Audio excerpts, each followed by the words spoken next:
Nonton streaming RCTI, MNC TV, GTV, iNews, ya di RCTI Plus. Kemudian anak jauh dari aku, jadi perasaannya itu kayak nggak terima kadang Mbak. Ada titik di mana aku kangen banget, tapi demi anak aku rela.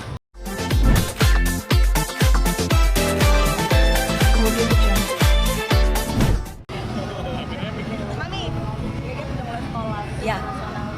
Seperti apa mungkin bisa diceritakan? Pastinya udah tambah dewasa, udah lebih tambah mengerti bahwa mamahnya kerja di dunia entertain dan papanya juga kerja di dunia entertain. Jadi ya intinya saling mensupport satu dengan yang lain. Kita mensupport dia untuk bisa menjadi anak yang membanggakan, dia pun juga mensupport kita. Tapi malah Gege sendiri yang minta apa karena dari maminya nih sekolah aja di situ deh? Aku. Ya kan kalau anak kecil nggak ngerti Mbak. Kalau anak kecil kan harus diarahkan. Sebagai orang tua, aku harus mengarahkan anak aku untuk agama dulu. Ya. Terus mau ditambahin? Kalau untuk pendidikan kita pasti nyari yang terbaik ya. Siapa sih buat anaknya pasti pengen yang terbaik buat anaknya. Kalau untuk pilihan itu pasti kita yang pilih karena untuk tidak memaksakan anak kita pengen jadi apa, tapi minimal kita mengarahkan. Kenapa kita memilih A misalnya? Karena kita sudah tahu A itu akan seperti ini, akan seperti ini. Dia mungkin hanya melihat dari, kalau jadi A ini keren, jadi B ini keren. Hanya sebatas itu, tapi dia nggak paham fungsinya. Kalau orang tua kan lebih tahu bagaimana efeknya ke depannya, seperti apa manfaatnya. Karena orang tua pasti lebih berpengalaman. Dan kami adalah orang tua yang sangat mencintai anak-anak kami. Jadi otomatis ingin memberikan dukungan, support yang luar biasa, mengarahkan intinya. Karena anak seusia Gabriel kan masih butuh bimbingan, binaan, butuh dirangkul, butuh diayomi, butuh dikasih tahu. Bisa dikatakan ini kan Gege kan memang pilihan maminya gitu kan. Untuk komentar Gege sendiri menurut itu seperti apa sih? Alhamdulillah anaknya nurut ya, dan kebetulan juga gampang cepat akrab sama teman-temannya. Jadi ya kata aku, saya suka tanya gimana nak di sana, seneng nggak, kerasan nggak? Ya kerasan nggak kerasan mah, kerasan karena banyak teman-teman, nggak kerasannya kalau udah kangen sama mama sama papa. Karena memang kan nggak bisa bawa handphone, jadi bawa handphonenya itu cuma hari Sabtu sama Minggu aja ya. Minggu.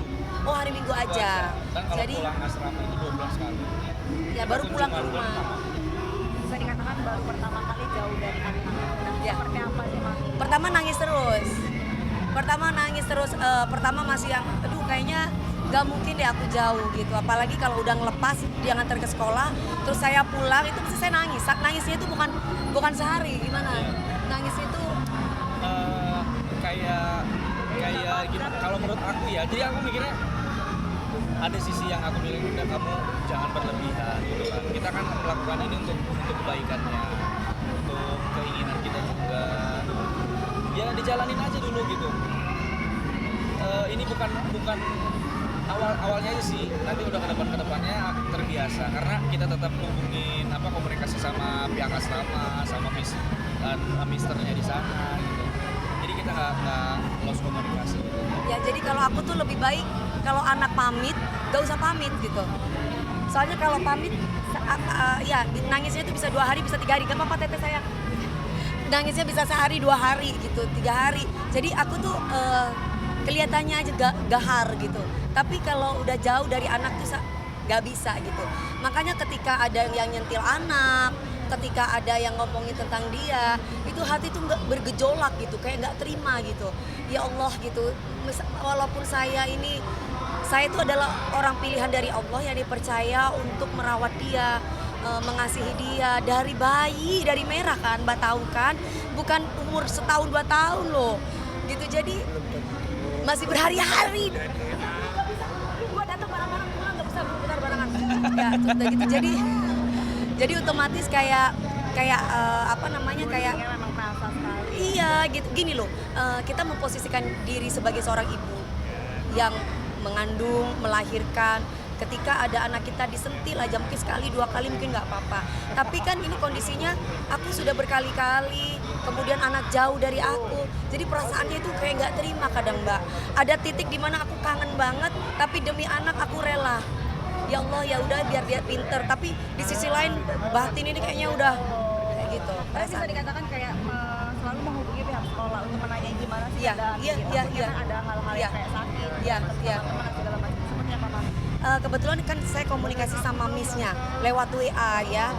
Miss gimana kondisi Gabriel seperti apa? Contoh dia batuk aja pilek. Saya tuh kayak khawatir obatnya apa tolong difotoin gitu.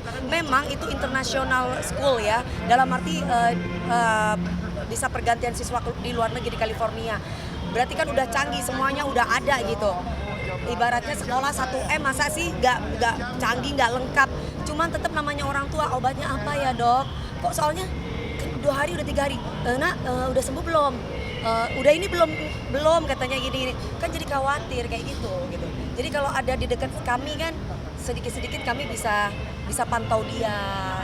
Mami, bisa dikatakan pendidikan mahal, bisa dikatakan investasi buat ya. anak ke depannya. Nah, Ya. seperti apa menurut Mami? Ya kita kerja tujuannya untuk apa?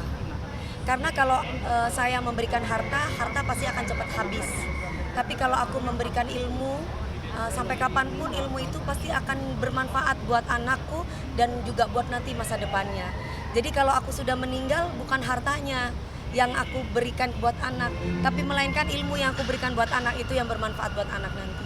Tapi bisa dikatakan kalau misalkan GG pulang, padahal otomatis 2 bulan sekali pulang. Iya, iya. Ngapain sih berdua sama GG? Bertiga lah sama ayahnya. Kita paling makan ya. Pergi kemana sih? Apa ya? Tapi dia nggak senang sih di resto ya. Lebih ke memanfaatkan waktu aja sih sebenarnya. Ma masak dong gitu. Jadi kalaupun saya masak, ya dia pasti yang di dapur sendiri yang kotak-kotak. Kadang aku suka bawa handphone karena udah cepet-cepet ya biar aku bisa upload di YouTube. Aku gini, mama ngapain nanti kesannya kayak udah lana. Jadi dia kayak, tapi dia nggak pernah yang mukanya tuh yang cembetut, jangan ya udah ngikutin ya udah gitu. Anaknya kalem ya, Mami? Kalau mananya kayak Atala, tahu Atala sih itu nggak sih Atala? Pena. Iya, modelnya kayak gitu. Gini. Jadi anaknya jahil tapi Penurut. Iya, gitu. Dan gampang nangis. Nah itu dia yang bisa bikin beratnya hati Mami ya. Iya. Kalau nggak nangis tuh sampai ini anak cowok tapi suka nangis. Saya juga bingung gitu. Tapi bukan yang melambai ya. Merasa maksudnya. Woi. Lagi telepon. Terus kalau dia itu lebih ke apa ya? Sensitif. Sensitif, perasa gitu. Jadi kalau sedikit ada omongan kayak gimana, dia pasti tanya, tapi matanya merah terus nangis gitu. Jadi saya tuh kayak yang orang yang ada apa lagi sih ini? Namanya anak kecil kan sekarang udah pinter mengakses internet gitu kan teh. Udah pinter dia. Jadi semaksimal mungkin aku memfilter anak aku nggak boleh main IG, nggak boleh main TokTok. Tapi kalau pelajaran untuk sekolah ada dibatasin ya, ada ininya ya, ada kayak polisi yang mengakses untuk anak-anak gitu di sekolahnya. Bisa dikatakan pasti GG juga ditinggal Maminya di sana juga akan menangis. Kerasa nggak sih Mami batinnya? Kalau sakit aku berasa. Tapi sekarang ini paling ya kalau dia kangen selalu aku minta ke Miss-nya kasih teleponnya ke dia. Jadi soalnya saya nggak bisa. Misalkan nih anak nggak boleh bawa handphone. Hari Minggu baru boleh. Nggak tahan saya. Jadi setiap hari minimal ada suara dia saya baru bisa. Nah, tapi kalau enggak itu saya tuh lagi apa dan gimana gitu. Apalagi kalau dia udah cerita lagi sama teman-temannya ada masalah, ada gini, saya tuh udah nggak tenang, udah gusar. Tapi target Dewi di tahun 2022 ini apa? Mau apa sama Angga? Misalnya ada mau honeymoon lagi atau nggak? Ini nggak gosip loh, nggak Ya, gosip, cuma nanya kalau gitu aja. honeymoon sih kita udah setiap hari honeymoon ya teh. Pingin menyelesaikan The Castello aja. Masih ada beberapa yang masih belum wujud gitu. Kalau yang lain-lain kebetulan aku sama AA sih untuk anak gimana? Fine aja. Kita Easy going aja nggak yang iya.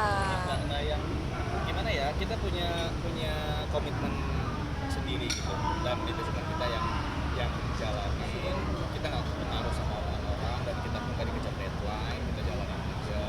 Target kita di 2022 ini benar kita bangun bisnis yang sedang kita jalanin, kita mau memperluas dan kita selesaikan. Kira-kira boleh bocorin nggak bisnisnya? Mau bocorin Kafe aja lagi kah ilmunya? apa gimana? Udah jalan teh. Apa tuh? Yang The Castello itu. Di Subang, Di Jakarta. Subang. Di Subang. Iya, Itu kan apa kemarin sih? datang Bapak Sandi Uno ke sana, tempat Iya, pariwisata. Pariwisata ya? Ya. Kapan-kapan bisa ya kita ikutan? Boleh. Boleh. Aku pengen buka buka pemandian air panas sama ada penginapan juga gitu. Jadi kan kebetulan ada base camp military lifestyle yang kemarin. Jadi pengen aku kembangin juga di The Castello. The Castello tuh kastil itu bukan Bopak Castello ya. Orang-orang bilangnya Bopak, Bang Bopak. Ya Allah Bang Bopak. Castello itu kan kastil itu kerajaan. D-nya itu adalah Dewi. Jadi kebetulan ada beberapa investor termasuk aku juga yang bekerja sama untuk membuka wahana wisata. Satu bikin orang bahagia, kedua juga ya enak aja kalau tempat wisata itu kan juga bisa membantu negara gitu. Jadi ya kita kan nggak selamanya di dunia entertain ya Teh. Kita lama-lama keriput. Jadi aku harus punya kerjaan yang lain yang bisa untuk mengembangkan bisnis-bisnis aku. Ya. Kalau gitu